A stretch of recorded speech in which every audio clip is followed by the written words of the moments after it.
दर्द भरी लड़की की कहानी। आरती बचपन से ही पढ़ने में बहुत कमज़ोर थी।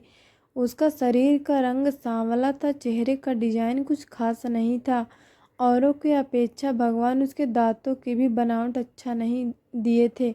आरती का चेहरा अच्छा ना होने के कारण स्कूल में बच्चे अक्सर उसे चिढ़ाते रहते थे। कोई आरती का फ्रेंड बनने के लिए तैयार नहीं था। जब आरती अपने गांव की गलियों से गुजरती थी, बगल में खड़े लोग भी अपना मुंह फेर लेते थे। आरती को इस बात से बहुत ज़्यादा पीड़ा होता था। वह यह नहीं समझ पा रही थी क्यों। वह बहुत छोटी बच्ची थी। आखिर बात क्या है, हमारे चेहरे को देखकर लोग अपना मुंह क्यों छुपा लेते हैं। आरती जब स्कूल से घर वापस जाती थी तब अपने माँ से यह सवाल करती थी, माँ जब हम अपने स्कूल से घर आती हूँ तो लोग हमें ऐसे क्यों देखते हैं और स्कूल में भी हमसे कोई बात नहीं करता, हमारा कोई फ्रेंड भी नहीं बन रहा है, अब अंततः हमसे कोई बातचीत भी नहीं करता। इतना बात सुनकर आरती की माँ की आंख में आंसू आ गया। वह फपक फपक कर रोने लगी, लेकिन अपनी बिटिया को यह नहीं समझा पा रही थी। तुमसे लोग इतना घृणा क्यों करते हैं। माँ आरती से बहुत ज़्यादा प्यार करती थी। गली मोहल्ले में आरती को मनहूस जब लोग बोला करते थे, आरती की माँ कड़ी शब्दों में जवाब दे देती थी। आरती के माँ अपने कलेजे के टुकड़े को हर वक्त अपने साथ में रखती थी और जो भी उसे बोलता उसके बदले में जवाब देती। आरती धीरे धीरे अपनी पूरी उम्र जीने की एक आदत बना ली और जो लोग बोल रहे थे उसके पीछे कुछ और सुनने के लिए तैयार नहीं रहती थी। बस अपने काम का मतलब रखती थी, पढ़ाई करती थी और वापस घर लौट चली जाती। धीरे धीरे आरती बड़ी होती चली गई। अब उसका उम्र शादी करने लायक हो गया था। अब उसके पापा लड़का खोजने के लिए एक गांव से दूसरे गांव में जाने लगे, लेकिन जो भी लड़का वहां वाला आरती को देखने आता वह बिना पसंद किए ही लौट जाता। ऐसे बहुत बार हुआ। अब बहुत दिक्कत होने लगा आरती को। शादी करने में आरती के पापा भी थक चुके थे। लड़का खोजते खोजते ऐसा कोई गांव नहीं था जिस गांव में आरती के पिता लड़का खोजने के लिए नहीं गए हों। जब आरती के पापा भी गुस्से में आकर आरती को मनहूस बोलना चालू कर दिए, लेकिन माँ तो एक ऐसी थी जो सभी लोगों को समझाती थी और आरती के बारे में भला बुरा कहने वालों को सबक सिखाती थी। भगवान ने भी आरती के साथ बहुत क्रूरता मजाक किए थे। शरीर के बनावट ऐसे बना दिए थे जिसे देखकर कोई भी लड़का वाला पसंद ही न करता था। आरती भी इस बात को लेकर चिंता कर रही थी कि पापा हमारे लिए इतना बहुत दूर दूर तक जाते हैं लड़का देखने के लिए, लेकिन हमें कोई भी लड़का पसंद नहीं करता है। आरती अपने कामों में ज़्यादा व्यस्त रहती थी। वह खाना बनाने में बहुत ज़्यादा समय देती थी। आरती की खाना बनाने से बहुत ज़्यादा मज़ा आता था। आरती ने बहुत सारे खाना बनाने की रेसिपी के बारे में जानकारी हासिल कर ली थी। इसके लिए उन्होंने किताबें, रेडियो, टीवी चैनल पर वीडियो देख ली थी। आरती के द्वारा बनाया गया खाना स्वादिष्ट और टेस्टी होता था। आरती की तारीफ उसके चेहरे से कोई नहीं करता, लेकिन उसकी खाना बनाने का जो तरीका था, उनके खाने में जो स्वादिष्ट था उसे हर कोई तारीफ करता था। खाना बनाने में आरती के जितने भी आजू बाजू औरतें थी उन सभी औरतों में बहुत ज़्यादा फेमस हो गई थी। जिस औरत को लगता था कि आज नया खाना बनाना है और कुछ नया आइडिया सीखे, इससे टेस्टी लाना है, तो औरत आरती के पास आकर जानकारी लेती थी। बहुत सारे औरतें यह भी सोचती थी कि आरती के द्वारा बनाए गए खाने को हम सीख लें, लेकिन यह उन सभी के बस की बात नहीं थी। आरती के हाथ में ऐसा टाइमिंग जादू था जो आरती के इस कला को कोई नहीं सीख पाया। आरती का जीवन और उसका लाइफ चक्र उतार चढ़ाव में कटता रहा। माता पिता और रिश्तेदार बहुत कोशिश कर रहे थे कि आरती की कहीं ना कहीं शादी हो जाए। बहुत कोशिश के बाद माँ बाप ने एक लड़की वाले को मना लिया था। वे सब आरती को देखने के लिए घर आने वाले थे। आरती को इस बात की खबर लग जाती है कि हमारी शादी होने वाली है। आरती दुखी हो जाती है और वह गुस्सा करने लगती है और आरती रोती हुई कहने लगती है कि आप सब इतना सारे लड़के वालों को देखने के लिए बुलाते हो, लेकिन कोई हमें पसंद नहीं करता और जो भी आता है हमारी मजाक बनाकर चला जाता है। आप सबकी बदनामी होती है। गांव समाज बोलता है कि लड़का वाला देखने आया था और आरती को पसंद नहीं किया।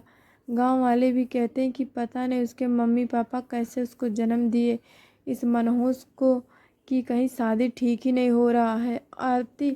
माँ ने आरती को समझाई कि शादी में अक्सर होते रहता है, हर कोई किसी को पसंद नहीं होता। जिसे तुम पसंद आ जाओगी तो तुमसे ज़रूर शादी कर लेगा। तुम अपना ख्याल रखो, तुम अपने आप पर ध्यान दो। कौन तुम्हें पसंद करेगा या नहीं करेगा यह तुम उनके पर छोड़ दो। अगले दिन लड़के वाले आरती को देखने आए थे, लेकिन आरती उसी दिन सुबह में ही सज संवर कर कहीं निकल गई थी।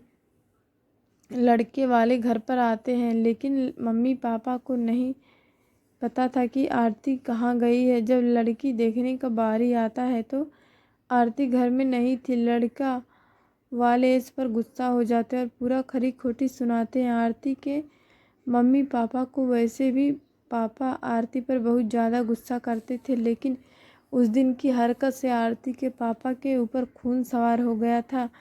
आरती ने अपने पापा को गुस्से में पागल कर दिया था। उस दिन आरती के पापा ने उसके मम्मी पर सारा गुस्सा उतार दिए। आरती के पापा ने उसके मम्मी को बहुत भला बुरा कहे कि यह सब तुम्हारी सिर पर चढ़ने का नतीजा है। तुम्हारी ही वजह से आज आरती ऐसा हरकत कर रही है। अब शाम का वक्त होने वाला था। आरती घर लौट चुकी थी। आरती के चेहरे पर बहुत ज़्यादा खुशी थी और उसके हाथ में एक चेक था। आरती को कोई एक सर्टिफिकेट लेकर आई थी। आरती ने अपने उपलब्धि के बारे में अपनी मम्मी से कुछ बोलने वाली ही थी कि इस बीच आरती के मम्मी ने उसको खरी खोटी सुनाना शुरू कर दिया। उसकी मम्मी ने आरती को इतना खरी खोटी सुनाई, आरती सपनों में भी नहीं सोच पाती थी। मम्मी आज हमें इतना भला बुरा बोलेंगी। इससे पहले आरती की मम्मी ने आरती को इस तरह के शब्दों को उच्चारण नहीं की थी। आरती के माँ ने एक बात बोली आरती से कि बाकी सब लोग सही कह रहे थे कि तुम सच में मनहूस हो। आज तुम्हारी वजह से सब कोई परेशान है। अच्छा तो होता कि तुम पैदा होते ही मर जाती। आज यह दिन हमें देखना को तो नहीं पड़ता। गांव घर में मेरा सिर नहीं उठा पा रहे हैं। आरती वाक्य को सुनकर अवाक थी। वह कुछ बोल नहीं पा रही थी, क्योंकि अब आरती बोलने की कोशिश करती थी, उसके मम्मी के शब्दों से उसकी आवाज़ दब जाता था। आरती चुपचाप निठुर भाव से खड़ी थी। आरती की आंख में आंसू बह रहे थे। आरती बिल्कुल व्याकुल हालत में खड़ी थी। वह कुछ बोल नहीं पा रही थी। आरती अपने माँ से एक ही सवाल कर रही थी, माँ क्या मैं इतनी बदनसीब हूँ कि मुझे आप मारना चाहती थी? क्या मैं मर जाऊँ? मैं इतनी बुरी हूँ? आप मुझे मारना चाहती थी? मैं ऐसा क्या गलत कर दी हूँ? आरती के द्वारा बोला गया एक भी शब्द का असर उसकी माँ पर नहीं था। आरती की मम्मी काम कर रही थी और गुस्से में आरती के ऊपर अनेकों बात का प्रहार कर रही थी। आरती निठुर भाव से अपनी माँ की ओर देख रही थी और उसकी बातों को सुन रही थी। आँख से आंसू बह रहे थे, लेकिन आरती चुपचाप खड़ी थी। आरती एक ही सवाल कर रही थी, माँ क्या आप मुझे मारना चाहते हो? गुस्से में मम्मी ने भी बोल दिया, हाँ। आरती बिना एक पल बिताए सीधा अपने कमरे में जाकर दरवाज़ा बंद कर लेती है। 1-2 मिनट के बाद मम्मी का गुस्सा शांत होता है। तब आरती के मम्मी को अपनी गलती का एहसास होता है। उसकी मम्मी आरती के रूम की तरफ गई और दरवाज़ा खोलने के लिए बोली। आरती ने अपने रूम का अंदर से बंद कर लिया था। आरती के माँ ने जब देखा तो कि आरती अंदर से दरवाज़ा बंद कर ली है।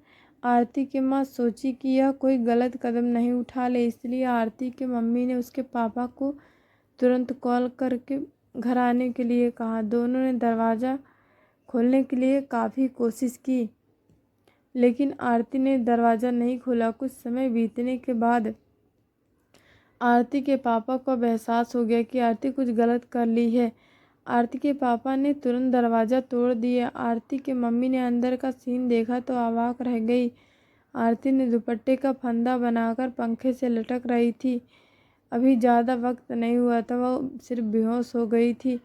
माँ और बाप ने तुरंत उसे उठाकर पंखा से अलग किया, फिर गले से दुपट्टा निकाला और बेड पर आरती को लेटा दिए। स्थिति को देखते हुए उन्होंने तुरंत डॉक्टर को कॉल लगाए। माँ ने नज़र की अपनी लाडली बेटी को मुट्ठी बांधे हाथ पर जाता है। हाथ में एक चिट्ठी रहता और टेबल पर पड़ा चेक मिलता है जिसमें 5 स्टार होटल में सैफ की नौकरी के लिए परफॉर्मेंस लेटर था। उसी परफॉर्मेंस लेटर और चिट्ठी को लेकर आरती बाहर गई थी। कुछ समय के बाद डॉक्टर आते हैं और आरती का इलाज करते हैं। डॉक्टर आरती को चेकअप करने के बाद बोलते हैं कि शुक्र है लड़की बच गई, और कुछ सेकंड देरी होता तो आज ये लड़की हम सभी के बीच नहीं रहती। आरती बेड पर बेहोश अवस्था में पड़ी थी। डॉक्टर ने बोला कि आरती धीरे धीरे कुछ घंटों में ठीक हो जाएगी। दवा लिख दे रहा हूँ जिसे आप मेडिकल स्टोर से मंगा लीजिए। मम्मी और पापा, मैं जानती हूँ कि मैं जन्म से लेकर आज तक कोई ऐसा कार्य नहीं कि जिससे आप लोगों को गर्व महसूस हो, लेकिन मैं आपसे बताना चाहती हूँ कि मैं खाना पकाने में नेशनल लेवल कंपटीशन को जीत चुकी हूँ। इससे मुझे चेक और प्रथम स्थान मिला है। मेरे द्वारा बनाया गया खाना ऑर्गेनाइजेशन को इतना पसंद आया कि वह मुझे एक बहुत बड़े होटल में बतौर मास्टर शेफ की नौकरी के लिए परफॉर्मेंस लेटर भी दे दिया था। पूरी दुनिया मुझे खिलाफ हो, मुझे इस बात का कोई फर्क नहीं पड़ता था। और नहीं, पापा की कड़वी बातें मुझे रुलाती थी। मैं पापा से हर वक्त प्यार करती थी और मम्मी को दिल से चाहती थी। मैं जानती थी कि मम्मी और पापा केवल बाहर से ही सख्त दिखते हैं, लेकिन अंदर से मुझे बहुत ज़्यादा प्यार करते हैं। यदि मम्मी पापा मुझसे प्यार नहीं करते तो मेरे लिए बिना कहे हुए कपड़ा, मिठाई, किताबें नहीं लेकर देते। माँ की ममता और प्यार को कोई क्या बयां कर सकता है। माँ मेरी चाहत और दुनिया थी। पापा की प्यार मुझे बहुत सताएगी। मैं अब इस दुनिया को अलविदा कहकर जा रही हूँ। मेरी माँ, मेरे पापा इस दुनिया के सबसे खूबसूरत है। मैंने जानती हूँ कि आपने कभी ना कभी भगवान से प्रार्थना जरूर की होगी कि अगले जन्म में मेरे को ऐसे औलाद मत दीजिएगा, लेकिन मैं भी भगवान से प्रार्थना करती थी कि अगले जन्म में क्या 7 जन्मों तक मुझे आप जैसे मम्मी पापा मिले, और आज यही प्रार्थना कर रही हूँ। मैं उस भगवान के पास जा रही हूँ जिससे आप लोग बहुत पहले हम हैं वहाँ पर भेजना चाहते थे। चिट्ठी में बहुत सारी इमोशनल बातें लिखी थी जिसे पढ़कर आरती के मम्मी पापा की पांव तले ज़मीन खिसक गए थे। आरती के मम्मी पापा बहुत पछतावा कर रहे थे और उनके आंखों से आंसू बहुत ज़्यादा गिर रहे थे। आरती बेड पर भीड़ पड़ी थी। उसकी माँ उसके सिर पर हाथ फेर कर रो रही थी। पिता को बर्दाश्त नहीं हो रहा था कि वह आरती के लिए जोर जोर से चिल्ला कर रोने लगे। कहानी से हमें यह शिक्षा मिलती है कि हमें कभी भी दूसरे के बारे में कमेंट नहीं करना चाहिए। भगवान जो भी उस व्यक्ति को दिए वह कुछ सोच समझ कर ही दिए होंगे। दूसरे पर कमेंट करने से पहले खुद को भी देख लेना चाहिए, हमारे अंदर कितना अवगुण है।